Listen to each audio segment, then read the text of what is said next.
extranjeros al territorio de Nayarit, y algo muy intenso que se nos está dando por 10 años ya es el retorno de migrantes nayaritas desde los Estados Unidos de manera involuntaria. ¿Sí?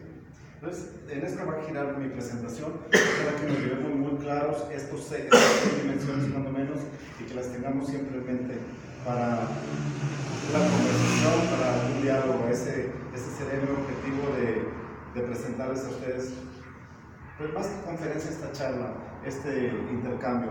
Si alguien de ustedes quisiera participar o interrumpirme en el transcurso de la presentación, hágalo con toda confianza. Yo les doy un minuto para que mentalmente se imaginen una pregunta sobre los temas migratorios, que se imaginen una pregunta. Si tienen con qué anotar, la pueden anotar, y conforme vaya transcurriendo esta conferencia, quizá pueden levantar la mano, y al final, si no se contestó con lo que yo digo, con lo que tengo preparado aquí, pues con todo gusto ya tienen preparada la pregunta o relacionada, ¿de acuerdo? Bien, entonces voy a tratar de ir de lo general a lo particular, porque todo el mundo se encuentra en movilidad, y así ha sido toda nuestra historia.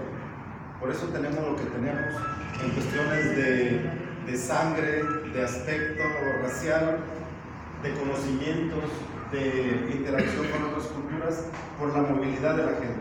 Toda la historia de la humanidad ha significado movilidad. Y ahora no es la excepción. Podríamos tener la siguiente, por favor. ¿Sí? Miren,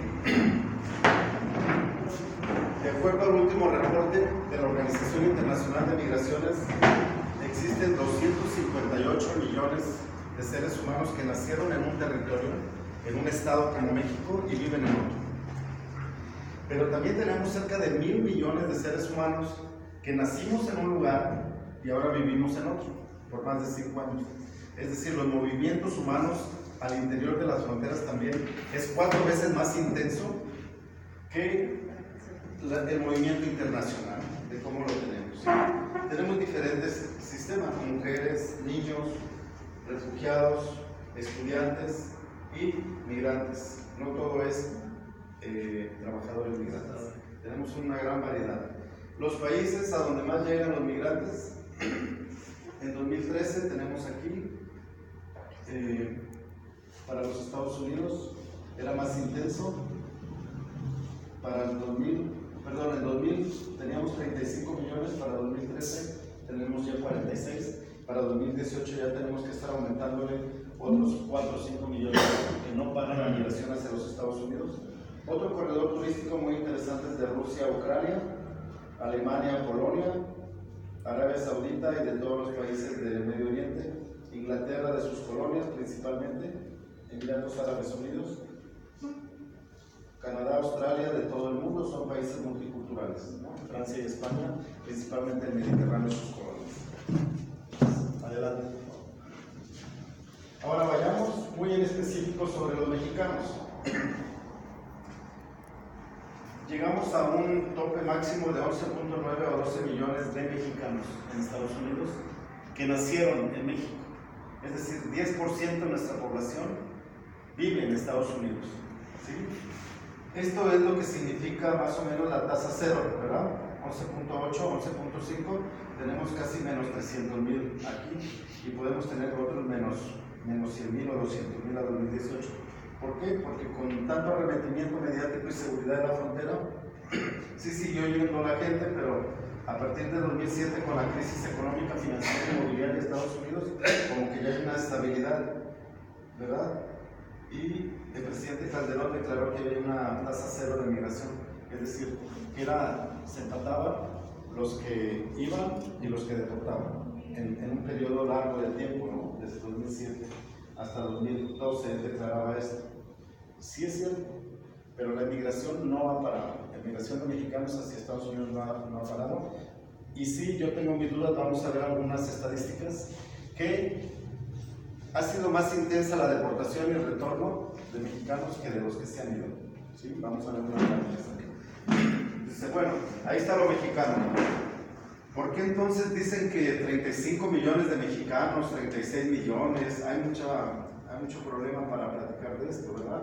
Entonces, lo que pasa es que son en su totalidad 35.8 millones, casi 40 ahora, de quienes se identifican como mexicanos y mexicano-americanos.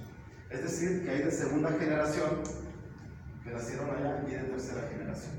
Recordemos que el éxodo de migrantes data desde 1900, ¿no?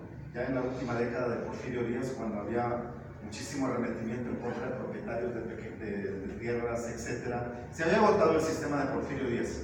Entonces había mucha gente inconforme y había mucha demanda, principalmente en Estados Unidos, y tenemos que, ya para 1914, para inicios de la Primera Guerra Mundial, ya se calculaba que había cerca de 1 millón de mexicanos establecidos debidamente en los Estados Unidos.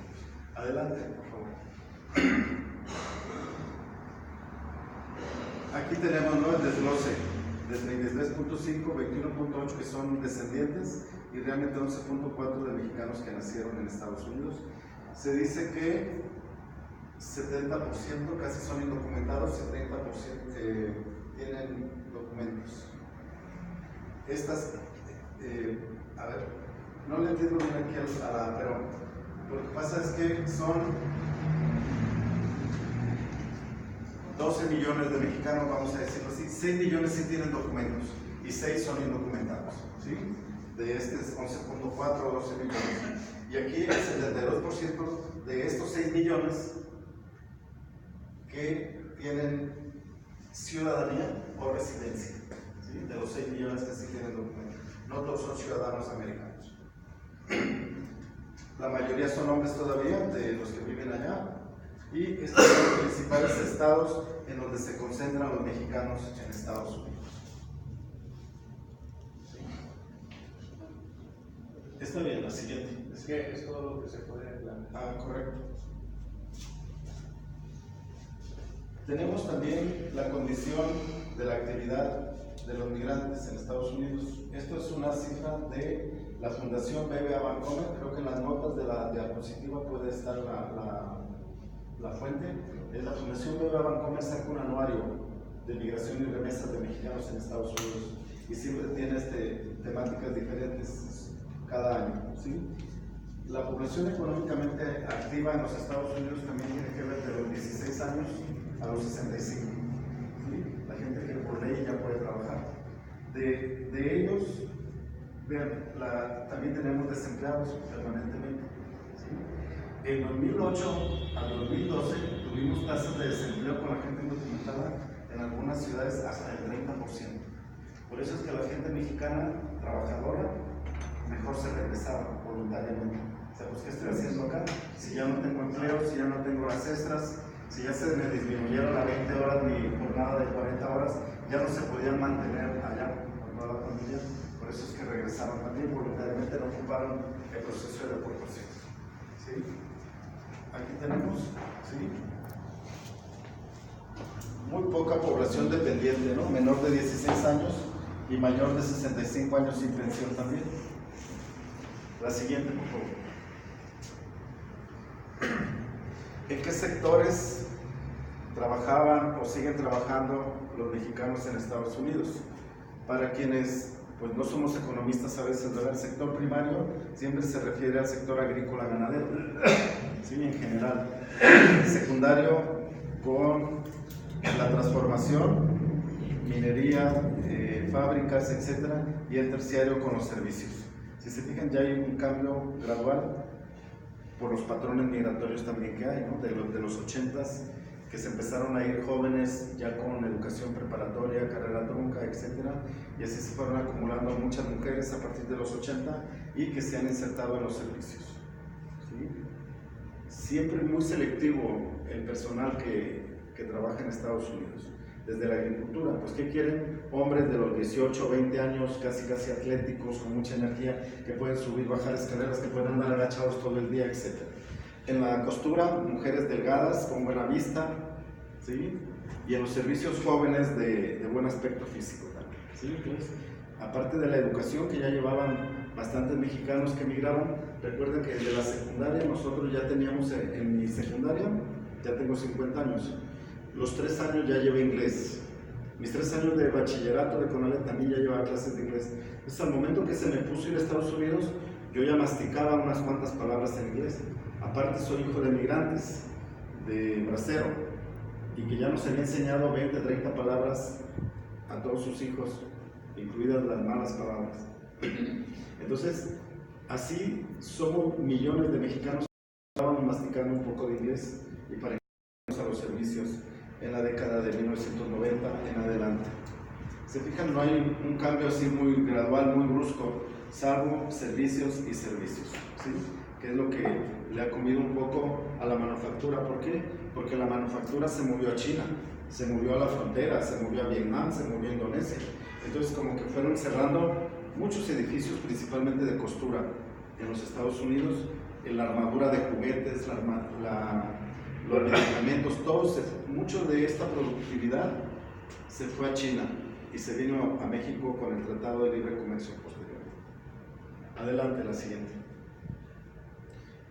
Vamos más a lo específico, ¿sí?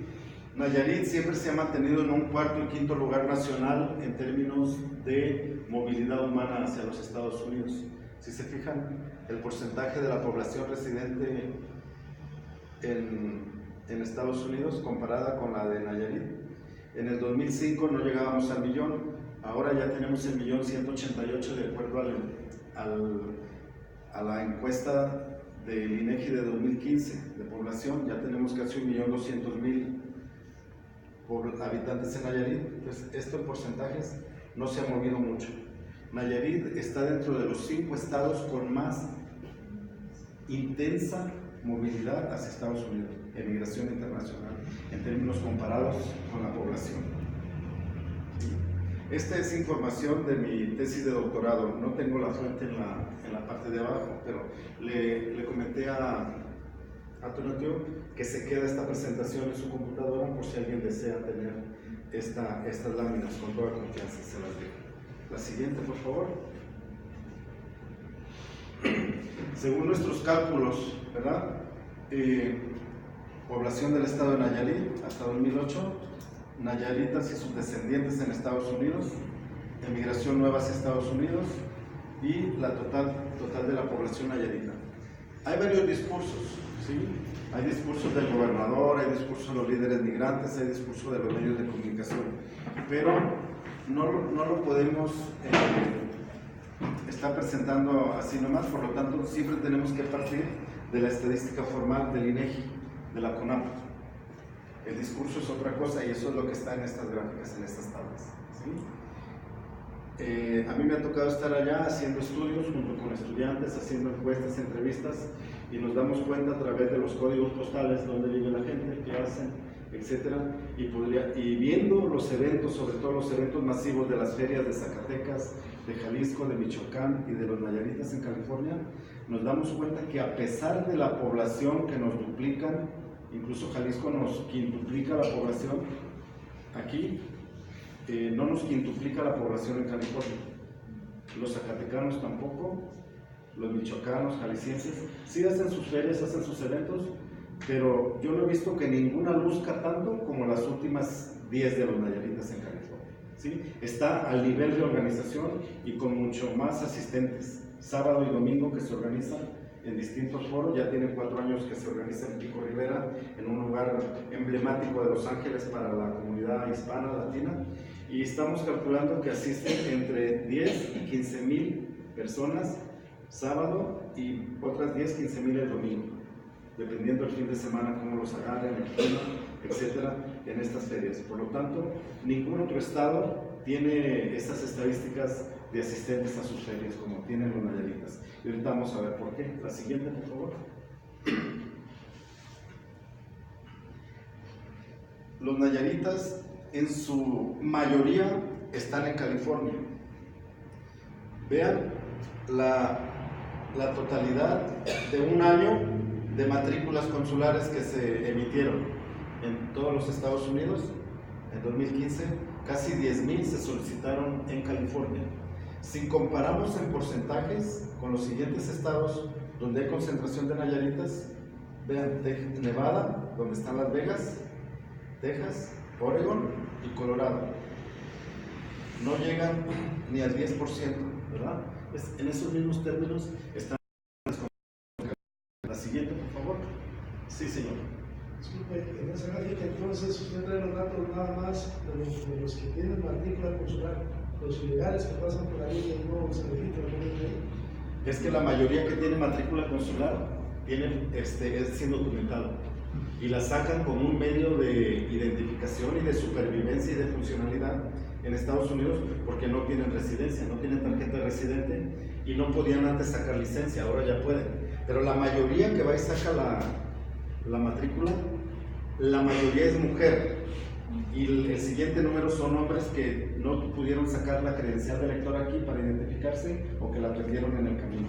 La mayoría son indocumentados, los que tienen matrícula o los que van y solicitan la matrícula, porque es un medio de identificación cuando están conduciendo un carro, o hay muchas entidades bancarias y hospitales en Estados Unidos que les aceptan la matrícula consular como un documento internacional de identidad válida. Entonces, es como un medio de identidad y de defensa en los Estados Unidos tener la matrícula. Para enviar dinero también, que sirven mucho, se las piden. La mayoría son indocumentados. Sí, adelante. Si agregan, aparte de estos 5 estados, si agregan ahora Carolina, Florida, por supuesto, Carolina del Norte, Carolina del Sur, a estos espacios de migración, y también a Washington, por la apertura, van abriendo caminito, ¿no? Los primeros que se van, los se van llevando a otros, pero son los estados donde más nayaritas habitan en este momento y de donde proceden las remesas también. La siguiente, por favor. Miren, este es el estado de California, con sus 39 condados. En este círculo podemos observar 5 condados principalmente: el norte de San Diego, Riverside, San Bernardino, todos Los Ángeles, con un poquito de Ventura, y Orange, que el consulado está en Oxnard, porque no existe un pueblo que se llame Orange, ¿verdad? Es el condado. Ahí está concentrado, ojo, por eso es el éxito de la feria, no crean que porque realmente podemos superar en otras cosas a Jalisco, Zacatecas, Michoacán en términos de migrantes, sino que ellos están mucho más extendidos por todo California. Fresno, Sacramento, creo que tienen más migrantes de Jalisco que en esta parte, por ejemplo, que fueron los que hicieron caminito para más al norte, con todos los problemas que había en los 80s y en los 90 en el área de Los Ángeles con tanta pandilla. Muchas familias prefirieron irse al norte, sobre todo a Fresno y a Sacramento, la capital, que ¿dónde lo voy a encontrar? Bueno, está por aquí, Santa Clara, Sacramento por acá. Esta parte ha crecido muchísimo en los últimos 30 años. Es la capital, es una ciudad muy fina, muy chica, que ahí se fueron a San Francisco, toda su área también, mucha gente acá, principalmente de Michoacán y de Jalisco. Por eso es que los nayaritas no tanto. Ahí en esos 5 condados se concentra el 60% de los migrantes nayaritas en California, ¿sí? Sí hay otro 40%, pero los como que le llaman a etcétera, que vengan a la feria esos 2 días, aprovechan para hacer muchas actividades ahí en el área de Los Ángeles. Hasta nuestros políticos, ¿no? A veces hay caravanas hasta de 20 o 30 de los municipios que se van de compras, no se van de agenda política, diputados, incluido al gobernador mismo, ¿no? Que deja pendientes a los eventos de la federación o de algún club, y lo han encontrado en Las Vegas apostando, ¿no? A Roberto le pasó en una ocasión, a Roberto Sandoval, ¿sí? Porque Las Vegas está muy cerca, creo que está a 3 o 4 horas de Los Ángeles. Adelante. Sí, porcentaje de viviendas que reciben remesas por entidad en 2000-2010. Miren, el estado de Nayarit, en tercer lugar, casi 13% de viviendas. Según la encuesta intercensal de 2015, tenemos nosotros 335,000 hogares, ¿verdad? Multiplicado por 3.1, 3.2 del 1.200.000. Se puede imaginar un 12% de hogares que reciben remesas. Esta estadística que nos presenta BBVA Bancomer sobre recepción de remesas es muy engañosa, ¿Por qué? Porque tenemos más de la mitad de municipios que no tienen banco, ¿verdad? Y que no tienen telégrafos, no tienen Electra tampoco para recibir remesas, o algunos sí tienen Electra, pero no les dan el dinero, les dan un vale, etcétera, y quieren que vayan y se endeuden o que saquen muebles de ahí. Por eso es que tenemos tenemos que tener mucho cuidado cuando vemos estas estadísticas, porque la mayoría de Tepic, sí tenemos muchos migrantes en Tepic, pero la mayoría de gente de otros municipios prefieren que les envíen la remesa en Tepic a un banco de Tepic y aquí la reciben. Santiago Ixcuintla también tiene sus bancos ahí, Islán del Río, Compostela, Jalisco, Tuxpan también tiene banco, en Bahía de Banderas también ya tienen, pero ya de Ruiz para abajo creo que ya no hay bancos. No se siente cuál hay, ¿no? ¿Sí? Entonces tenemos este engaño, ¿no? En cuanto a, no podemos decir, estos son los municipios con mayor migrantes, con mayoría de migrantes, no. Es por la disponibilidad de instituciones financieras realmente para recibir remesas. La siguiente, por favor. Nuevamente, les había mencionado que Nayarit tenía el cuarto lugar comparativo entre población que vive en el estado y población en Estados Unidos, ¿sí?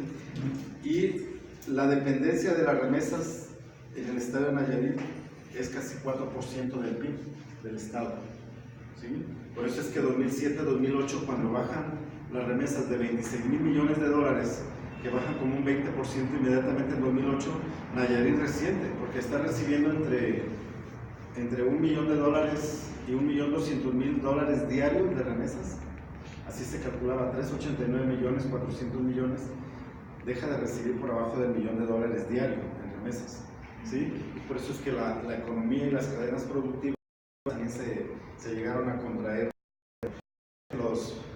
Los banderos, los que venden cerveza, los depósitos que no lucían ni las fiestas del pueblo, ¿no? De que se contrae la secularidad de migrantes por los candados en la frontera y las dificultades y peligros que hay para que los migrantes vengan y regresen los que no tienen papeles, los que han hecho permanecer muchos años en Estados Unidos y solamente a lo mejor enviar remesas o no enviar, pero vean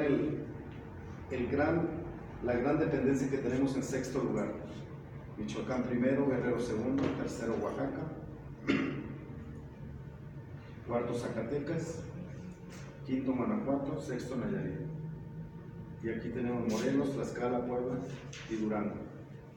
Esta parte es la de Occidente, esta es la parte más tradicional de la migración de los 5 estados que se considera como de la más alta intensidad migratoria. Hay otros que tienen alta, hay otros que tienen baja y otros que no tienen casi emigrantes hacia Estados Unidos. Adelante, por favor. Bien, hasta ahí dejamos la primera parte, ¿verdad? Es muy intensa la parte de migración internacional de los nayaritas en Estados Unidos. Entonces, le dediqué un poco más de tiempo porque es mucho más intensa y creo que podría tener un poco más interés, ya que creo que casi todos tienen un pariente cercano o un familiar, ¿no?, en Estados Unidos y decían, bueno, vamos a ir a ver qué aprendemos sobre los migrantes nayaritas en Estados Unidos.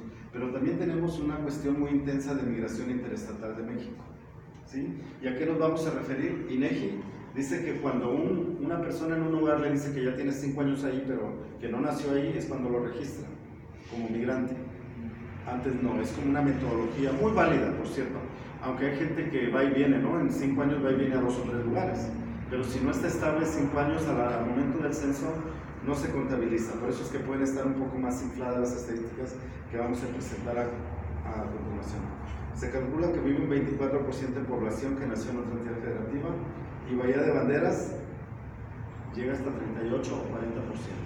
Por eso cuando ustedes se pregunten si la mayoría está en Morena, etcétera, cuando se pregunten ¿por qué son los mismos votantes de Bahía y de Compostela? Cuando en Compostela hay 85,000 habitantes y en Bahía 155,000, dicen, chino, ¿por qué votaron los mismos?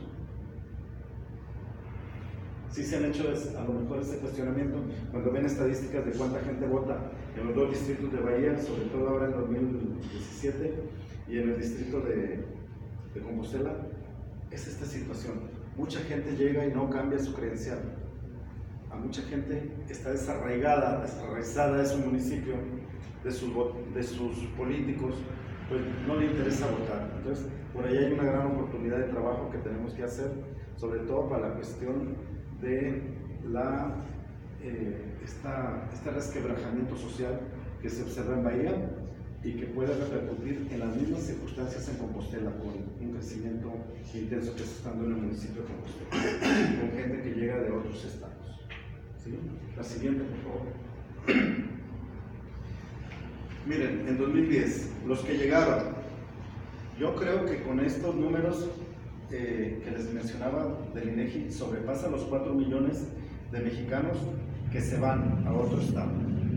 ¿Sí? Eso es en el censo del 2010. Ya viene el del 2020, estoy seguro que vamos a tener otra cantidad por acá. Y en Nayarit, vean, los que llegaron, casi 63,000. ¿Sí? En una suma y resta, ¿podemos pasar a la siguiente, por favor? ¿Sí? En una suma y resta, miren, son muy pocos los nayaritas que se van, los registrados en 2010 es casi 50%. ¿Sí? Por eso es que nosotros siempre tenemos un saldo migratorio positivo, entre los que nacen, los que se mueren, los que se van y los que llegan. ¿Sí? Así se calcula el saldo neto positivo de población en una entidad federativa. Observen que los mismos estados, ahorita vamos a regresar a la diapositiva, el Distrito Federal, bueno, ahora está como una entidad federativa más, y el Estado de México se disputan entre a los que llegan, pero también Veracruz, también Jalisco y también Puebla está entre los 6 primeros, si se fijan. Vamos a regresarla, por favor. ¿Sí? Estado de México, Distrito Federal, Veracruz, de Ignacio de la Llave, Jalisco, Baja California. El único que se mueve un poco el 8 es Puebla. ¿Sí? ¿Por qué? Porque Nuevo León y Quintana Roo. En Quintana Roo está Cancún y está Solidaridad, donde está el puerto, ¿cómo se llama? Que es en la Riviera Maya. Puerto Morelos. Es Puerto Morelos, pero es el municipio de Solidaridad y donde se está llevando el mayor desarrollo turístico, ¿verdad? En Playa del Carmen, ¿sí? Y han llegado muchísimos migrantes en los últimos 30 años, tanto a Cancún como a Solidaridad para allá, que son los centros habitacionales. Y Nuevo León, fíjense cómo puede ser la diferencia el municipio de Pesquerías, donde se estableció hace 6 años la planta Kia, en donde contratan 10-11,000 personas para la planta, para la lavadora de carros, pero al mismo tiempo tienen que establecerse otras 80 filiales de Kia, al estilo Volkswagen en Puebla, para que le den servicios. ¿Qué quiere decir? Que se proyectan unos 20,000 empleos directos inmediatamente en 5 o 6 años. Eso es que es el municipio que más ha crecido en los últimos 6-7 años en Monterrey, en las orillas de Monterrey. Está para el aeropuerto, el municipio de Pesquería. Entonces se notan, ¿no?, esas diferencias y vemos a futuro hacia dónde se va a ir la gente, ¿verdad? Porque en México todo el mundo tiene libertad de irse a donde quiera, donde tenga familiares, donde tenga amigos, donde tenga la novia, por el internet, etcétera. Dependiendo de lo que estudian, pues le busca a la gente y se puede ir. Hay países en donde no te puedes ir, ¿sí? Tienes que pedir un permiso, tienes que tener una autorización, etcétera, para irte. Las que siguen, por favor, regresamos una, ¿verdad? La que sigue. Vean un corredor muy interesante de movilidad interestatal, ¿sí? El corredor del Pacífico, de los 3 estados más pobres del país, ¿sí? Junto con Veracruz y Morelos, ¿sí? ¿Se acuerdan del doctor Cuadri y las declaraciones que hizo hace como 2 o 3 meses? ¿Sí? Que dice, pues si no contabilizáramos estos 3 estados, México estaría en una situación de PIB muy superior, ¿verdad? Y el economista o el que está proyectando a México de manera internacional o que está en seria competencia con el PIB, con otros países comparativos, con el empleo, etcétera, pues tendríamos que metodológicamente excluirlos, ¿no? Es como una campana, cuando los que somos maestros y que, bueno, este 1 y este 10 lo quitamos para tener un buen promedio de grupo con la evaluación de la campana. Nosotros también lo podemos hacer en México, pero no podemos renegar, así está el país, ¿no? 32 entidades federativas con diferencias productivas, que climáticas, hidrográficas, productivas, etc. ¿Sí? Pero sí tenemos una realidad, que hay un corredor laboral, migratorio laboral, ¿sí? Que nos guía con la flechita roja, ¿sí? Hacia el norte. Y así como Nayarit recibe a muchísimos trabajadores agrícolas y de la agricultura y servicios, también se van a Sinaloa, a los campos de Sonora, Baja California, y cruzan hacia Estados Unidos. ¿Ya quedó el celular bien? Sí. Hay otro comentario que hizo el pinche del Bronco también, hace como 2 meses, que me reencabrona que os hagan de esa manera a nivel nacional, que dice, es que acá del norte hay mucha gente trabajadora, y en el centro la gente piensa y acá nomás se rascan la panza. Digo, pinche pendejo, de veras que está, digo, ¿de qué tragan? O sea, ¿se van a tragar los tornillos, se van a tragar el acero, los carros, o qué? Si son los peores devastadores de la gente que produce, de los agricultores que les quieren pagar, seguir pagando, fueron los que más renegaron porque se estableció un precio fijo del frijol a $14.50. Así que no nos va a llegar acá a 20, 25, 30. ¿Sí? Entonces, esas declaraciones a lo mejor sí se piensan, ¿no? Sí se piensan, como pasó con el edil de Guanajuato. Sí se piensan, claro que sí se piensan. Porque yo lo pienso a cada rato en Guayabitos. Digo, ¿cómo viene tanta gente de todo el país a dejarnos un mierdal y traen puro atún y pan vino y nos dejan el basural y no se hospedan, ¿no? En un hotel. O sea, yo sí lo pienso, y ahorita ya externé con ustedes. Igual el edil lo pudo haber pensado, pero no manifestarlo ante medios de comunicación, ¿no? Hay maneras de comunicar. Cuadri piensa que con eso va a volver a tener votos, no sé. El Bronco, yo le mando, como está en el Twitter el cabrón y aguanta vara, yo digo, oye pendejo, trágate unos tornillos, ¿no? O unos autos Kia. ¿Sí? Porque hasta el ganado se lo llevan ya como de 3/4 para nada más darle de tragar allá un mes y ahora sí tenemos las mejores carnes, ¿no? O el cabrito. No tienen dónde producir estos estados de aquí para arriba. ¿Sí? Bueno, Sinaloa sí, todo este triángulo es muy productivo, pero es de exportación. ¿Sí? Entonces, sí han llegado a Nayarit miles de migrantes de estos estados. ¿Por qué? Porque también ahorita ellos todavía pueden trabajar por 100 pesos al día, $100, ¿verdad? Mínimo.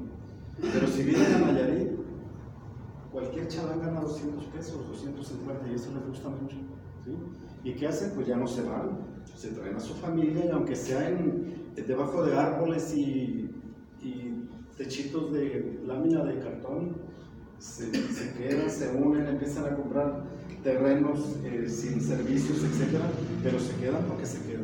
Los árboles de Navidad. Claro, pero ojo, esto existe también en California.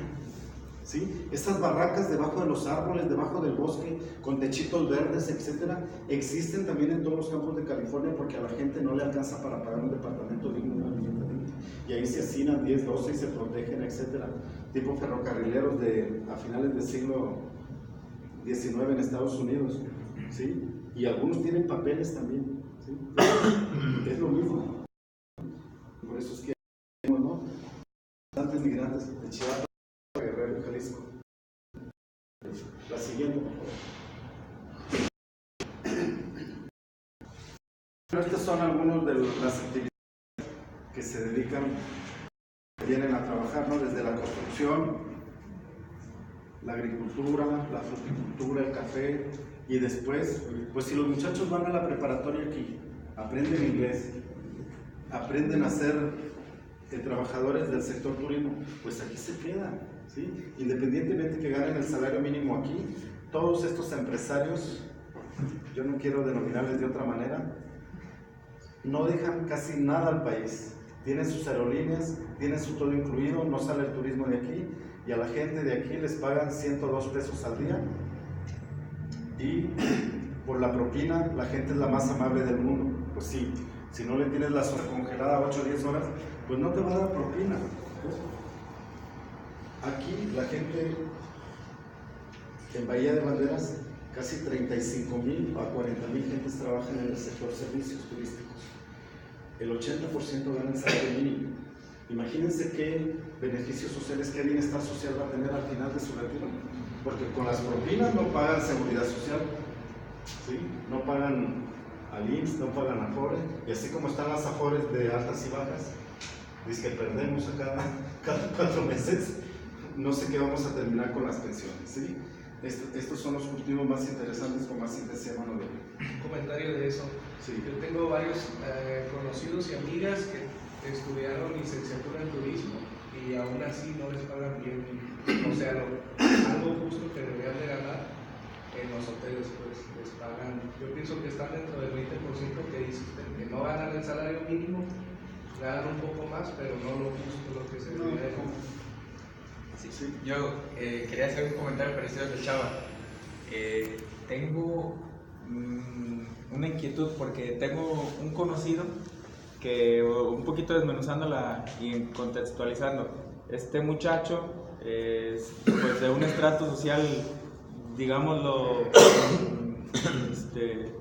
o una zona marginada en donde se desarrolló, sin estudio, sin prepa, y él está trabajando en Vidanta. Entonces se pagó cursos con lo de las mismas propinas de inglés y ha mejorado su situación a como nosotros o a como yo, la familia, lo conocimos, y se pudiera decir que es hasta el ejemplo aspiracional, no nada más de su colonia o de su cuadra, es más chico que yo todavía, 20 años tiene. Y ya lo que él le tira es a meterse a los cruceros, dice, le está yendo súper bien, de lo que poquito que ha sacado, me imagino que mejor que si hubiera terminado la prepa y la universidad. ¿Qué tal la estampa del muchacho, físicamente? No, súper, estaba como cholo y ahora no. Sí. Bien.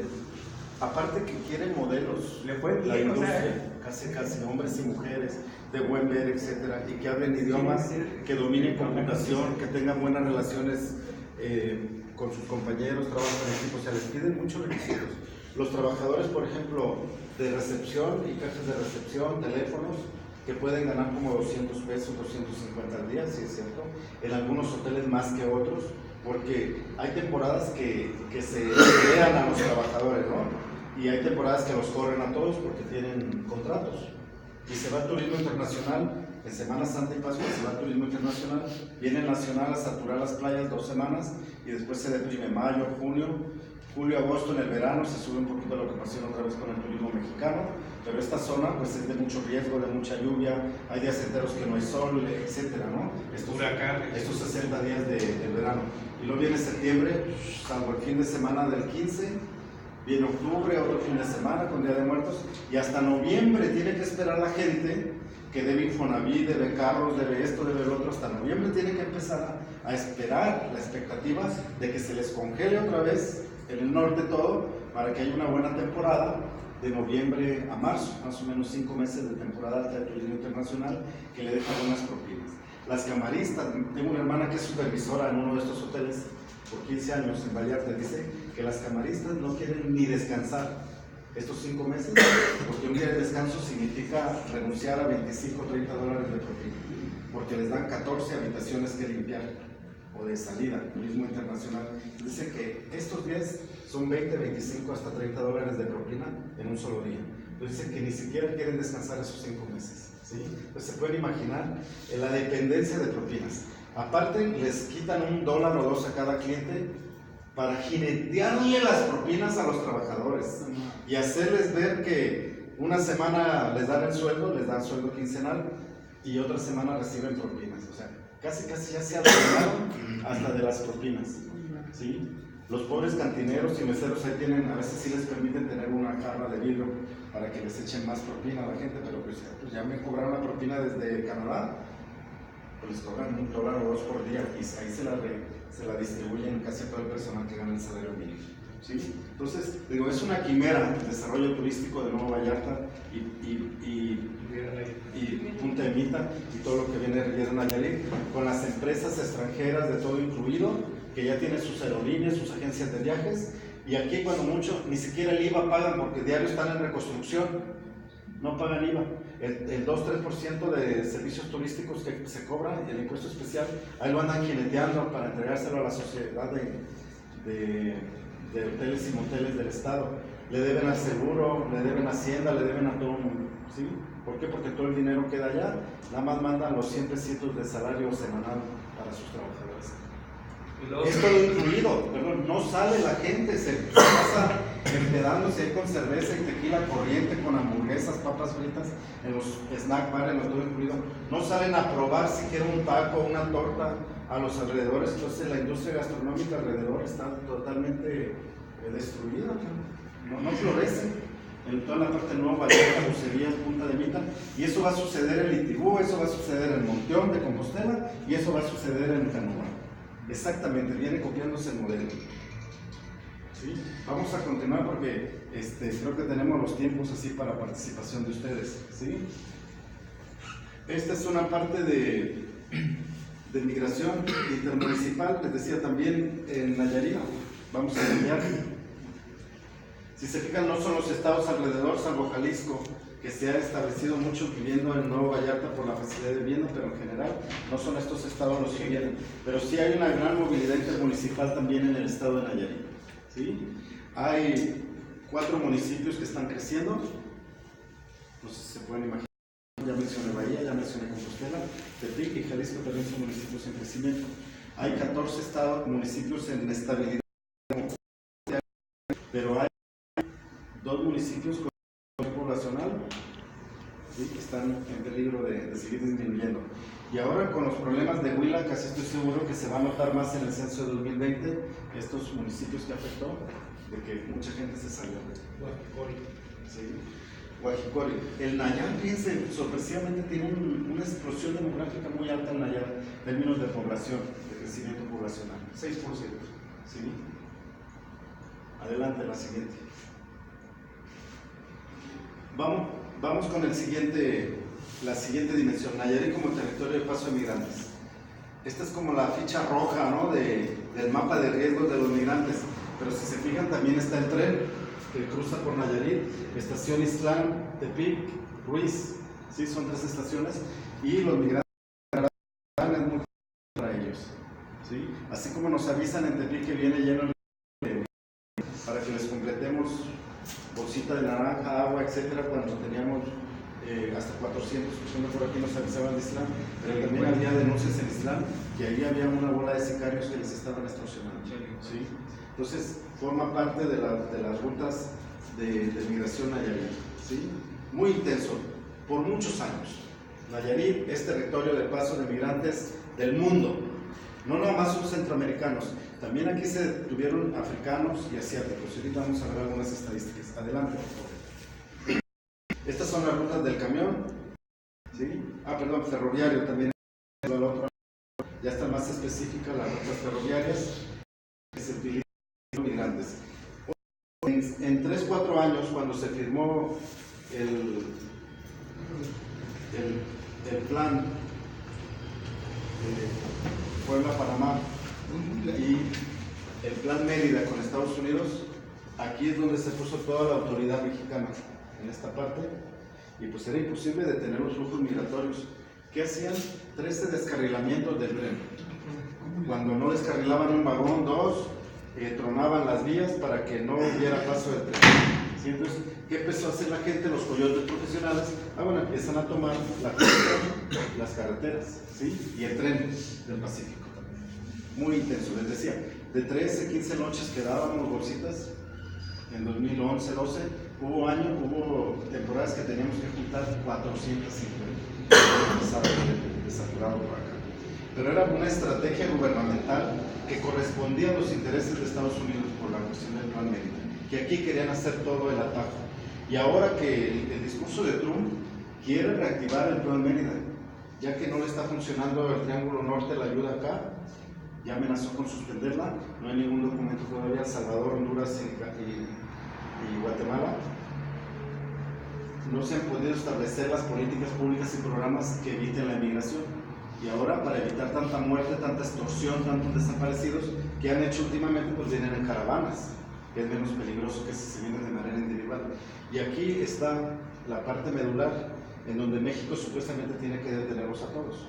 ¿Qué hizo? Pues descarrilaba el tren. En 13 ocasiones el descarrilamiento del tren, o la explosión de vías, etcétera, o que las lluvias las aguadearon y las tomaron. Entonces, se utilizaba mucho la ruta del Pacífico. La siguiente, por favor. Miren, México es un gran polizonte, qué vergüenza, ¿no? De Estados Unidos. Vean toda la cantidad de gente detenida de 2010 hasta julio de 2017. 345.200, 2.146.000. Resto de Centroamérica, que quiere decir Belice, algunos nicaragüenses, colombianos, ecuatorianos, ¿sí? Subtotales, y aquí hay unos de Cuba y de Haití, que las autoridades migratorias mexicanas han detenido y han deportado. Adelante. Les decía, no todos son del continente americano. Vean las cantidades también, en algunos años, de asiáticos y africanos. Adelante. En Nayarit, a pesar de que tenemos una estación migratoria, no sé si han ido a migración, hay un ladito de la feria en Gobernación, que cuando tener personas o 8, tienen 4 y un bañito. A veces ellos han detenido, se los llevan a Jalisco. Y cuando está llena la estación migratoria de Jalisco, pues mejor los avientan ahí en la zona urbana de Guadalajara. Pero aún así, mienten las estadísticas del Instituto Nacional de Migración, de la Unidad de Política Migratoria, de donde yo extraigo esta información año con año. Ustedes ahí pueden entrar a Unidad de Política Migratoria y ahí están todas las estadísticas desde el año 2010, bien actualizadas. Imagínense el hacinamiento, la violación a los derechos humanos de estos migrantes, porque no hay una estación migratoria. Pues ¿dónde los tienen? Mientras le toman las huellas, etcétera, si vienen enfermos, si tienen hambre, y de aquí a que los llevan a la estación migratoria de Guadalajara para la deportación. No existe estación migratoria en Nayarit. ¿Sí? La que sigue, por favor. Esta es la infraestructura carretera, que va muy parecida con el ferrocarril, que también se utiliza intensamente, ¿no?, para el paso de migrantes. La siguiente, por favor.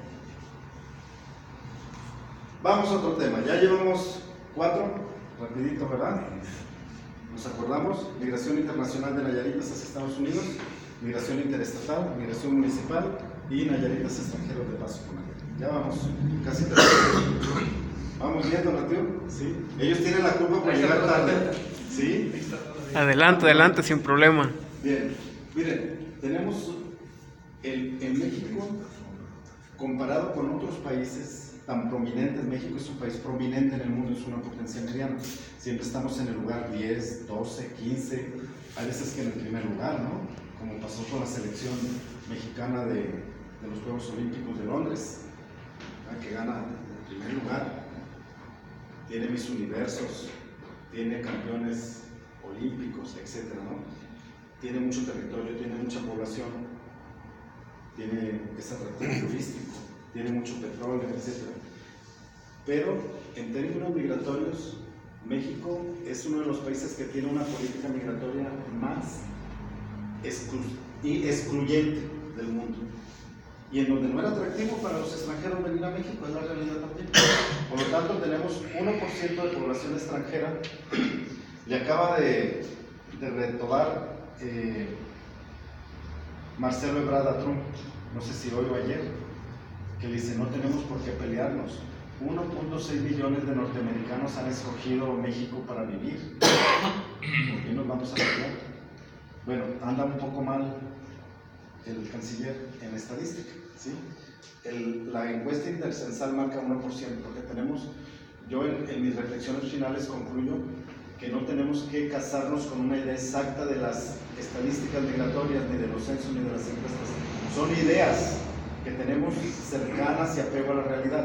La CONAPO y el INEGI son las instituciones de más confianza que tenemos en todo el país y en las que podemos metodológicamente justificar nuestros argumentos, pero no son las exactas, ni siquiera en los Estados Unidos, ¿sí? Por eso siempre son meras estadísticas, aproximaciones, ¿sí?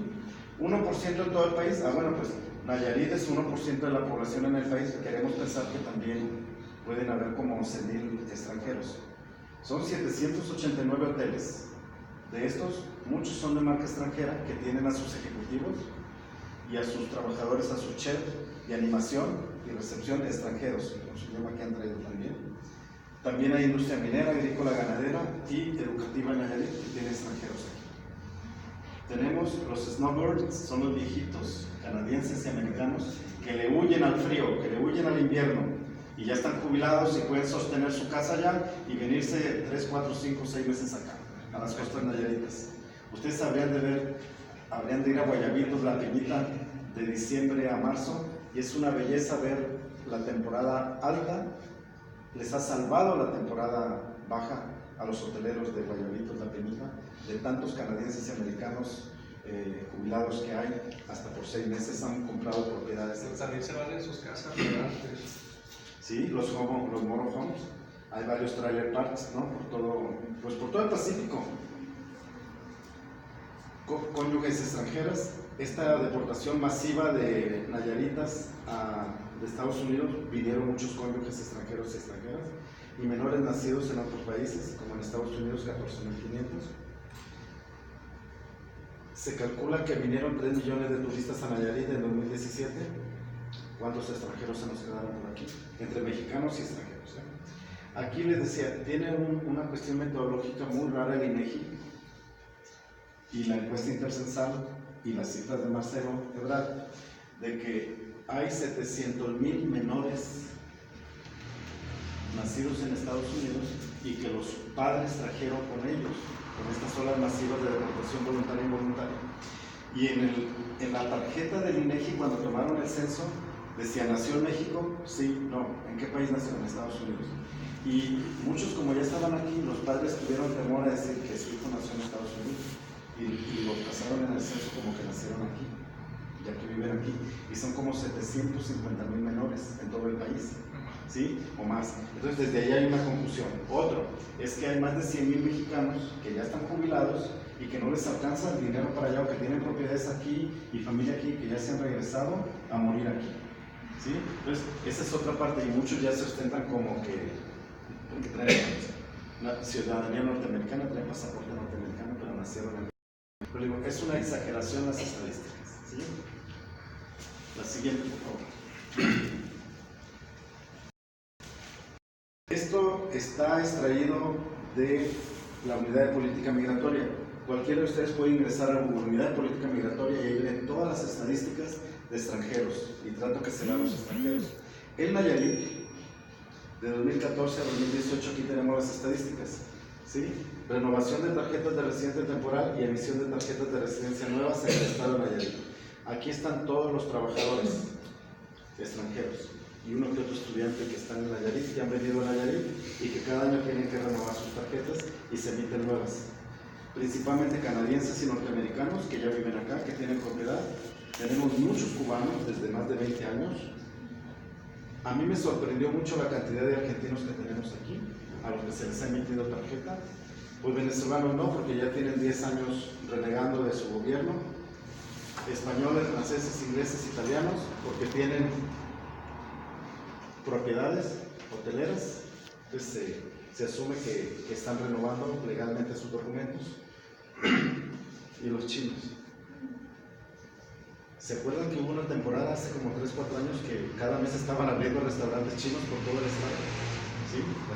Estaban trayendo a sus familias legalmente, los chinos, a través de negocios, gente de negocios. La siguiente, por favor. Vamos a la última parte. Los migrantes de retorno. Miren, después del ataque a las Torres Gemelas del 2001 al 2018, 4.8 millones de mexicanos de retorno, voluntariamente. Cerca de 1,5 millones de las cárceles. Vaciaron las cárceles. ¿Por qué? Porque cuando tenías un delito mayor en Estados Unidos, tú tenías al final de 7, 10, 15 años de condena, tenías que pagar la alimentación. ¿Sí? Porque se ha privatizado la mayor parte de penitenciarias federales en los Estados Unidos. ¿Y qué pasaba? Pues ya tenías tu juicio final de salir la condena, decías, es que es indocumentado, por deportado, tiene que quién pagaba.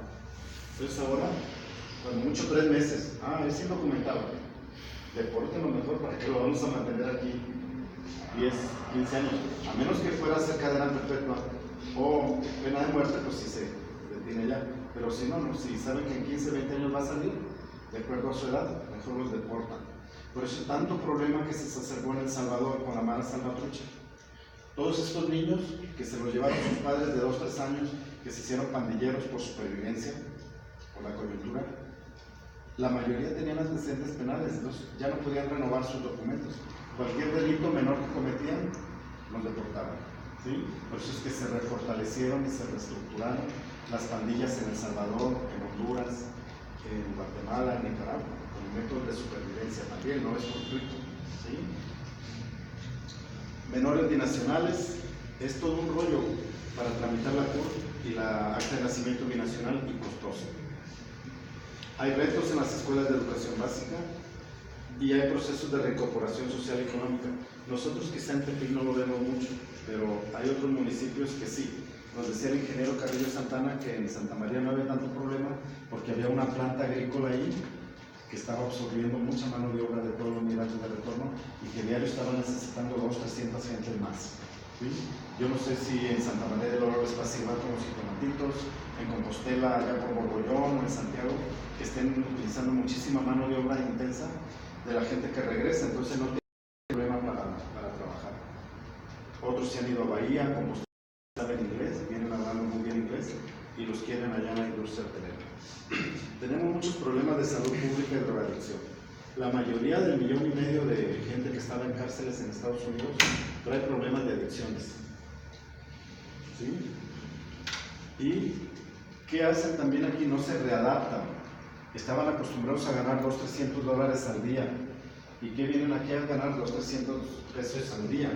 Entonces, no se vuelven a reencontrar fácilmente con el nivel de ingresos al que estaban acostumbrados y se han agregado por muchos años a los grupos del crimen organizado. O las camarillas de presos allá se vienen y se reorganizan acá, ¿verdad? Porque es igual que aquí, pues se ven en la prisión, ¿de dónde eres? De aquí y de allá. Y recuerdan bien de dónde son la gente. Y vienen y se buscan y se reincorporan. Nosotros, yo pertenecía al Consejo de Migración cuando estaba recién que salió Mauricio Cánovas en 2009 o 2010, no recuerdo. Y hicimos un monitoreo, nos fuimos con 5,000 pesos como a 20 mini Walmarts. Todos saben qué son las mini Walmarts, o ya no, las narcotienditas.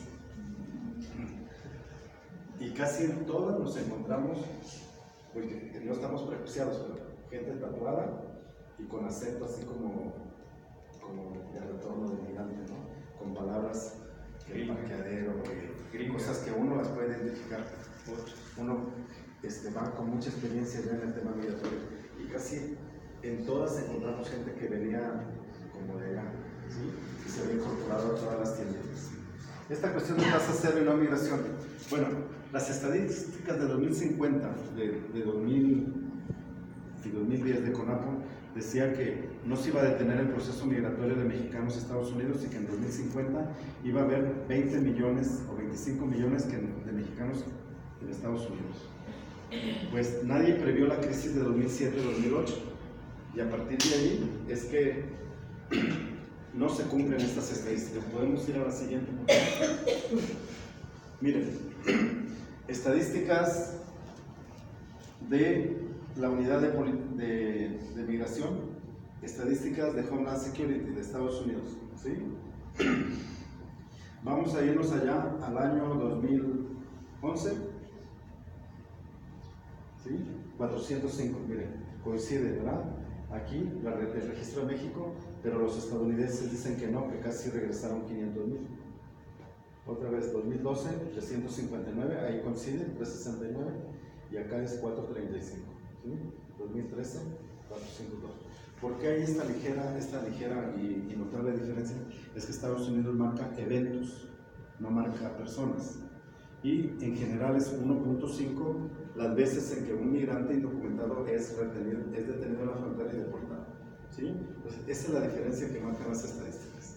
Pero aquí tenemos que aumentar, pues casi otros 150,000, 2016, 2017, 2018. Pero si han ido otros 150,000 fácil, aunque les cueste 6,000, 7,000, aunque les cueste un pie o la vida.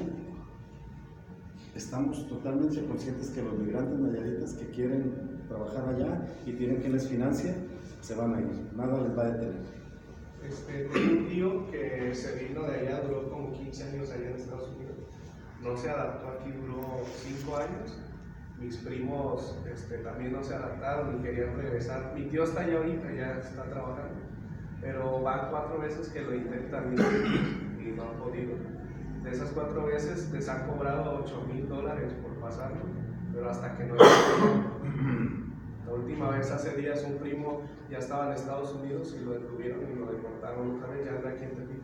Dice que ellos dicen que no van a descansar hasta estar de nuevo allá porque duraron 15 años allá. 5, 6, 7, 8,000 dólares. Imagínense la fortuna que es para emprender en fútbol. Algo con una pequeña idea, con una chispa de idea. ¿Qué no harían con 150,000 pesos para un negocio? Imagínense. ¿Sí? Es cuestión de gente que ya no piensa más allá de eso. O sea, yo digo, todavía hace 20 años pues era un negociación de Estados Unidos, pagaban $1,000, $1,500 y en 2 meses ya salían de la deuda y puro para adelante, ¿no? Cuestión de políticas públicas y de poner la mentalidad y la cancha para poder invertir para estas personas emprendedoras, ¿no? Para readaptar el chip, ¿no? Y reincorporarlos a la sociedad. Y fíjense que ya está nutrida la audiencia, ¿eh? Y creo que todos tienen un compromiso con Morena principalmente, ¿no? Que es el partido en el poder, la cuarta transformación, y salvo a nivel nacional, que dice el presidente, pues no le voy a responder, vamos a ser respetuosos, vamos a ser tolerantes, vamos a esperar un poco a lo que está declarando Trump. Pero no está declarando Trump, está declarando la secretaria de Homeland Security, de seguridad, la asesora principal banal de Estados Unidos, están poniéndose la llaga de medios de comunicación. Háganle caso al presidente porque no está hablando nomás a lo loco. Se reunieron hoy con miembros del Congreso, de la Cámara de Diputados, con 3, de la Comisión de Política Exterior, pero no tienen ningún poder estos 3 representantes que vinieron a México, no tienen ningún poder en la toma de decisiones para el tema migratorio. Hay que estar muy atentos. La siguiente, por favor, que ya vamos en las reflexiones finales. Bueno, mire, lo vamos a hacer en 3 niveles, ¿no? Uno, les decía, a nivel mundial y a nivel internacional, solamente es una idea de la realidad de las migraciones en todo el mundo. Estos 254 millones que les presenté al principio son meros cálculos. Y así funciona en la mayoría de organismos internacionales, por más prestigio que tengan. No hay exactitud. Los procesos migratorios en Estados Unidos, sus efectos son múltiples y dinámicos, han manifestado fluctuaciones, afectaciones y beneficios en distintos niveles, y lo peor es que se ha utilizado en la cuestión política. ¿Sí? La política migratoria de Estados Unidos, tanto a nivel federal y estatales, la protección fronteriza, mantendrá los costos, peligros y restricciones a los migrantes mexicanos, y el retorno involuntario continuará, también la migración. Hay túneles, sigue habiendo túneles, está el mar, y hay agentes migratorios y aduanales norteamericanos corruptos con los grupos o amenazados por los grupos de crimen organizado que se han apoderado de los migrantes. Las caravanas de migrantes continuarán, de eso no hay duda. ¿Por qué? Porque prefieren venirse en caravana a seguir desapareciendo, a seguir siendo extorsionados, abusados de todas las formas que ustedes deseen. ¿Por qué? Porque en 2008 se despenalizó la migración indocumentada en México judicialmente. ¿Y qué hizo la Policía Municipal, Estatal, Federal? Dejó de ser negocio y rentable los migrantes extranjeros y le regalaron todos los puntos de paso de rutas migratorias a los grupos del crimen organizado. Y el Estado mexicano no ha demostrado capacidad estratégica, logística ni humana para proteger el paso de los migrantes. Entonces, ¿qué hacen?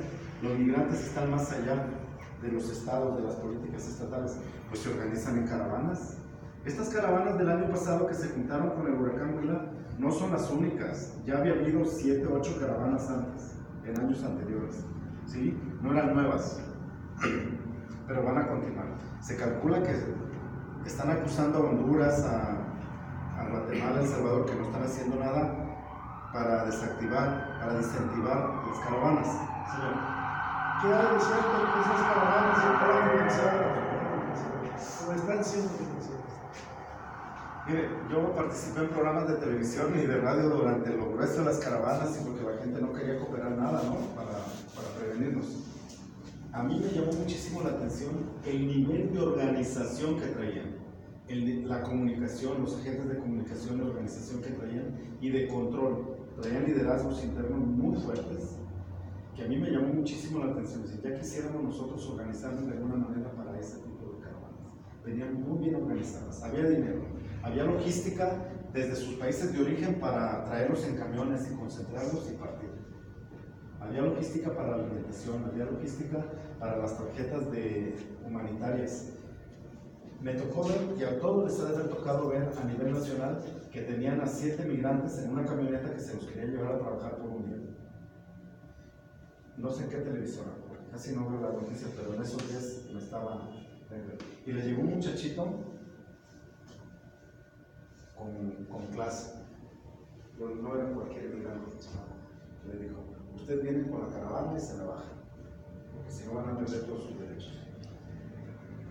Los iban a llevar a trabajar, el hombre del Estado de México le estaba prometiendo creo que 300 o 400 pesos por día, porque se los quería llevar a su fábrica de tinacos y de cosas de plástico. Ese chamaco, jovencito, yo creo que no tenía ni los 20 años, el que les ordenó que se bajaran de la camioneta. Dices, todo viene debidamente organizado. ¿Por qué no vinieron a Nayarit? Porque aquí no está CNN, no había medios de comunicación. ¿Y en dónde se concentraron? En la Ciudad de México, en donde tenemos a 100 representantes de medios de comunicación que tenían que crear impacto mundial. ¿Sí? Entonces, todo venía con dinero, todo venía muy bien organizado. Y la secretaria de Gobernación, la ministra Olga Cordero, dice que se está organizando la caravana madre. ¿Qué dice el presidente Honduras? No es cierto, nuestra inteligencia dice que no. El presidente Trump, de acuerdo a Nielsen, le está diciendo que sí está organizándose la caravana madre de 20,000 migrantes. Entonces, nosotros vamos a ser testigos próximamente, unos 8 o 10 días, quién tiene razón. ¿Sí? Pero si vienen organizados y hay dinero de por medio y todo, ¿es a base de un interés o nada más porque hay un interés en común todos? ¿O ese grupito que viene organizando? Mira, la gente está, es como tener en nómina a un ejército de 10,000 gentes en el DF, ¿no? PRD siempre tuvo un ejército de 10,000 gentes desempleadas a los que se les daban algún tipo de beneficios. Y al momento que les decía, vayan acá, iban. En estos países estoy seguro que también existe el corporativismo de tal manera que si les vamos a dar $100, $200, vengan a la caravana, allá de México se van a regresar. ¿Por qué? Porque la mayoría no trae pasaporte, no trae acta de nacimiento, no trae identificación. Entonces México no está obligado a darle la tarjeta permanente, el refugio de 30 días previo a otorgarles el asilo. Lo mismo las autoridades norteamericanas, el que no trae identificación apropiada ni pasaporte no está obligado a Estados Unidos a darle el ingreso de refugio por 30 días o de aquí a que se le resuelva la situación de asilo. Yo sé que soy duro en este aspecto, pero mire, hay que observar, hay que escuchar, hay que leer distintas partes para darse uno el lujo de opinar, ¿verdad? Yo en ese aspecto digo, van a continuar, pero toda la gente, ¿por qué nomás dicen de los 7,000 que llegaron hace 7 días? ¿Por qué solamente se van a otorgar 1,726 tarjetas? Porque son los que traen documentos, son los verdaderos migrantes, son los auténticos migrantes que sí quieren llegar a Estados Unidos y ya tienen un familiar allá para que les reciba. ¿Y qué pasa con los demás? Los demás, ya hay dinero para regresarlos en camión. Vienen como acompañando a los que se van. Engordando el carro. Engordando el carro. Mucho se criticó que Donald Trump los utilizó para ganar mayoría en el Congreso. El 2 de noviembre pasado que hubo elección para senadores y representantes. ¿Sí? Y mucho se especuló que era para desestabilizar la toma de protesta de Andrés Manuel López Obrador el 1 de diciembre. Sí, porque o sea, hubo muchas críticas. ¿verdad? Hubo muchas críticas y muchos comentarios respecto a las caravanas de octubre. Todo puede pasar. Decían que Soros los estaba financiando, ¿no? Sí, es que sí. Y se nota, hay videos que les están dando dinero en Guatemala a la gente para que coman en efectivo, ¿sí? Entonces uno se puede imaginar todo. ¿Me pasas la siguiente, por favor? Que tengo otras dos. Bueno, esto ya lo habíamos visto, ¿verdad? Los estados con mayor atracción de migrantes laborales se concentran en, ¿se acuerdan? Distrito Federal, Estado de México, Veracruz, Jalisco, Puebla en el quinto, sexto lugar, y Monterrey, ¿verdad? Que estaba subiendo en el nivel de atracción. Y así va a suceder. Quintana Roo, por supuesto, va a continuar. Quintana Roo, Baja California Sur y Nayarit son estados chicos con poca población y que se nota muchísimo, ¿sí? Tienen municipios como Bahía, Solidaridad, y no recuerdo el nombre de Baja California, en que tienen comunidades de crecimiento 300, 400, hasta 500% en los últimos 10 años de población. Lo mismo que está pasando en pesquerías ahora en Nuevo León. Sí, la siguiente, por favor. En el plano estatal de Nayarit, pues, procesos internos y externos tienen efectos secundarios inmediatos, como pasó con la cuestión de remesas en 2008. Bahía de Banderas, ¿sí? Tiene la mayor población, hasta 37% de población que nació fuera del estado, y es el municipio con mayor crecimiento poblacional. El Nayar no teníamos esto. Yo tengo curiosidad, tengo que investigar más porque el Nayar tuvo esta explosión demográfica tan fuerte, y también es el municipio con más jóvenes y con más desempleo también de la población económicamente activa. O sea, está en los umbrales de estudio el Nayar muy fuerte, y está también dentro de los 100 municipios más pobres del país. ¿Sí? El Nayar. ¿De allá es, profe, usted, por cierto? De allá vamos. Ah, de allá son los tres. ¿Sí? Qué bien. Hay que entrarle, ¿no? Ahí, sí, hay que ver qué está pasando. Tepic, Compostela y Jalisco son los otros 3 municipios que siguen en crecimiento. Bahía, 14 municipios en estabilidad poblacional, pero les digo, Huila va a venir a desestabilizar Tuxpan, Rosa Morada y Tecuales. Van a ver el censo 2020, a ver cómo viene. ¿Sí? Aquí tenemos. Y las dinámicas productivas del estado de Nayarit, la inversión extranjera directa continuará trayendo migrantes, sobre todo en Compostela, entre Mandarina, Agual de Monteón y Costa Canova, del municipio del Ejido del Capomo. Se calcula que van a ser como 10,000 nuevas unidades habitacionales ahí en los siguientes 10 años. Ahí van a llegar mínimo 5,000 nuevos migrantes a trabajar, entre construcción y servicios. En la zona norte, algo que se nos pasa, pero está creciendo enormemente, son las granjas de camarón. Y también ahí se necesita personal especializado. Y están llegando de Sinaloa por temporadas. También los nayaritas se están moviendo del municipio. Y otra cuestión que parece así como que se va metiendo como la humedad, son las filas de nayaritas que están en las puertas de los contratistas. Y coyotes, acaparadores, intermediarios para las visas H2 y H2B. Ahorita estamos en este proyecto en la UAM, estudiándolo en Santiago, en Tuxpan, en Rosa Morada, Pileira y en San Blas. También en el municipio de Compostela tenemos algunos casos. Sí, tenemos entrevistados ya como a 120, porque queremos, a pesar de tantas críticas que hay y tanta advertencia del trato inhumano que se les da, porque hay filas de gente esperando a que se los lleven con contratos de 6 y 8 meses. Oye, una pregunta. Esto del trato inhumano es como saberlo. Y ahí tienen que ver las autoridades mexicanas que permiten que les den ese trato inhumano en Canadá y Estados Unidos. Entonces, nunca se ha hecho nada por ahí. Pues, a ver, creo que ya no tengo otra diapositiva, ¿le puedes dar? Era la última, sí. Bien, aquí empezamos, ¿no? Nada más quería concluir con esto. Nos quedaron claras las 6 dimensiones, ¿verdad? De lo que era mi objetivo transmitir con usted, dialogar. Fíjate que los programas Bracero de 1942 se firmaron basados en esa premisa, de que se tenía que dar un trato humanitario a los migrantes. Por eso es que México firmó los tratados.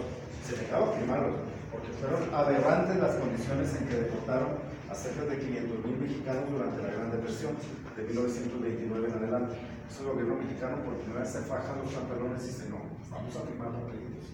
Pero fue nada más el primer contrato del gobierno a gobierno del 42. Ya en el 47, ya el gobierno ya no se metió, ya empezaron particulares, ¿sí? Entonces, todo está acusado al gobierno mexicano de política, de no tener política, de esto, del otro. No se mete. Es que esto está viciado desde aquí. El gobierno mexicano no intermedia para las visas H2A y H2B, no intermedia. ¿Sí? Algunos personajes de dudosa procedencia, como la diputada Juan Morán y Sonia Lavella, se entrometieron en el proceso hace como 4 o 5 años y salieron bien cagadas por fraude de un secundario, no ellas, ¿verdad? Las envolvieron en el proceso y parece ser que timaron como a 2.500 nayaritas que creyeron en esta fundación de migrantes, etcétera, de la licenciada Samantha en Bahía, que les cobraba 800 pesos de entrada y 500 pesos, no sé, ¿sí? Y a todos los timaron. Y ellas prestaron las oficinas que tienen por ahí por la Allende para concentrar papeles, etcétera. Involucraron a los ECATIS de los municipios para dar capacitación en inglés, de los cultivos, videos, etcétera. Y todos les cobraron, pero solamente hicieron posibles como 20 visas de trabajo en los 4 años de fraude. Sí, pero no hay esa intervención mexicana gubernamental. No hay suficiente personal en los consulados para atender las matrículas y los pasaportes, detallitos, etc. Imagínate, el año 2018, que es la última estadística que hay, fueron 186,000 mexicanos a trabajar a Estados Unidos y 39,000 a Canadá. Entonces imagínate, se distribuyen por 50 estados de los Estados Unidos y por 10 provincias canadienses. Oye, aparte no sabía por qué están en el lugar. Y nomás tenemos 48 consulados en las metrópolis norteamericanas. Se los llevan a las granjas, a la oscuridad, etc. Con los que hemos tenido comunicación, sobre todo con los de visa H2B, ellos pagan por su hospedaje, no se los pagan los patrones. Entonces tienen mejores condiciones, porque los hospedan en casas de 8 o 10 gentes con condiciones mucho más agradables que en los campos. Nosotros no tratamos diferente a los jornaleros agrícolas que vienen de otros estados. Yo he ido a los albergues allí que hay Jalisco con ustedes y son de la manera más deprimente y deplorables que hay. Allá son condiciones distintas. Cuando menos tienes agua caliente y agua fría, tienes calefacción. No, pues te queda de otro, porque te gusta el brazo. Sí, y tienes tus espacios para dormir, etc. Pues hay unos que se organizan de 10, 20, 30 para cocinar caldos, para cocinar. Se organizan ellos. Fíjate que ha habido casos donde ven que los están explotando, que los hacen trabajar hasta los domingos y más de 12 horas y horas. Las leyes de Canadá, por ejemplo, eso no lo permite derechos humanos. Se salen de ahí y si quieren ir a trabajar a otro lado, y luego las leyes mexicanas son las que los hacen, ya no les renuevan el contrato. Bueno, es que a nadie le conviene ir a Estados Unidos y trabajar 40 horas a la semana. A nadie. Porque les pagan $11 la hora, son 400 para abajo del 5. No les conviene. Entonces, ¿qué hacen? Tienen que trabajar overtime, el tiempo extra, que ya les tienen que pagar 5.50 a 16 la hora, sea 50%. Entonces, la gente lo que quiere trabajar son 13 horas, 14, 15, 16, porque a partir de la hora 13 se les tiene que pagar al doble. Entonces, ahí la gente va a trabajar, no va a hacerse. Quiere ir a sacar dinero para cada semana, cada mes estarle mandando a su familia y traerse lo máximo que puede. Ahí no hay violación a los derechos laborales ni nada porque la gente va a trabajar. Los de visa H2B van contratados por 4 días, trabajan 8 o 9 horas por 4 días. Pero ya se hicieron en las relaciones estratégicas que se llama de los migrantes, ya consiguieron trabajo para viernes, sábado y domingo, porque me dicen, que la chingada, ¿cómo vamos a venir hasta acá y nomás trabajar 4 días? Nosotros somos hombres de 12, 13, 14 horas. Estamos hechos para eso, ¿no? Señor, una siestecita a las 3, 4 de la tarde, 17, 20, y aguantamos otras 5 o 6 horas con un café, ¿no? Ahí andamos durmiéndonos a las 10, 11 de la noche, hay que chingarle nomás. Y a las 7 ya estamos listos otra vez para trabajar. O sea, nosotros somos burritos, pero de trabajo. Y si ya estamos allá, nada de violación a los derechos humanos ni laborales. Lo que sí ha habido problemas es que hay gente que se cae de una escalera y se quebra una mano. Y los pinches patrones van y les hacen firmar una carta que dicen, ay, te vamos a ayudar, te vamos a mandar al hospital. Y dice, como no saben leer, o hay letrita chiquita, dice, te vamos a mandar a tu casa porque tu mamá se murió, porque tu mamá está enferma, porque tu mamá está hospitalizada. Y hasta les pagan el boleto de avión, les ponen la fédula y los regresan. Y la gente firmó. Sí, eso sí pasa. Entonces ahí es donde las autoridades gubernamentales y algunos migrantes más listillos que ya tienen muchos años, es que les dicen, no firmen nada cuando hay un accidente. O sea, ya se van abriendo los ojos poco a poco. Doctora, buenas noches a todos. Mi nombre es Héctor Ayala. Doctora Abel, yo fui migrante del 2003 al 2007. Me tocó el cambio de lo que fue la crisis que hubo en Estados Unidos. Y trabajé toda la costa este de los Estados Unidos. Conocí desde Texas hasta Michigan, toda la costa este del Atlántico.